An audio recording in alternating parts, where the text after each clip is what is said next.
Νέα σας, καλησπερίζω όλο τον κόσμο, πιο πολύ του Ικαριανισμού. Θέλω να μαζευτούμε όλοι σε μια πλατεία, να μας διέψουμε Καλασνικόβα, ό,τι έχει κατένα σπίτι του, μακέρια, δίκανο, ό,τι θέλει κατένα, να κάνουμε εκείνο το πούστι εδώ στο κεφάλι, μπαμ μπαμ το πούστι. Δες τι μου κάνει εκείνος το πούστις. Δικά μου γυναίκα γκόμενα, ο δικό μου γκόμενα, δεν με μιλούσε καλά. Τραβάω δύο μπουνιά, σπάει τη μούτρα εγώ. Τραβάω στο πούσις πίσω όπλατα μου έρχεται. Μου δίνει καστούκι. Εγώ πέσει κάτω. Με βγάλει ένα κάτω, εγώ πέσει κάτω. Μετά εγώ σηκώνω, του τρώω την μπουνιά, τη σπάσει τη μούτρα εγώ. Και το λέω, σήκω φύγει γκαμημένε, σου γκαμίσω. Εμένα δεν με ξέρεις καλά.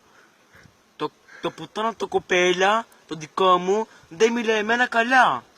Δεν με ξέρει αυτή καλά. Ούτε εσύ εμένα, φίλε. Θα σου γκαμίσω, α. Σήκω φύγε τώρα. Μαλάκα, μαλάκα. Κλείσε ρε φίλε.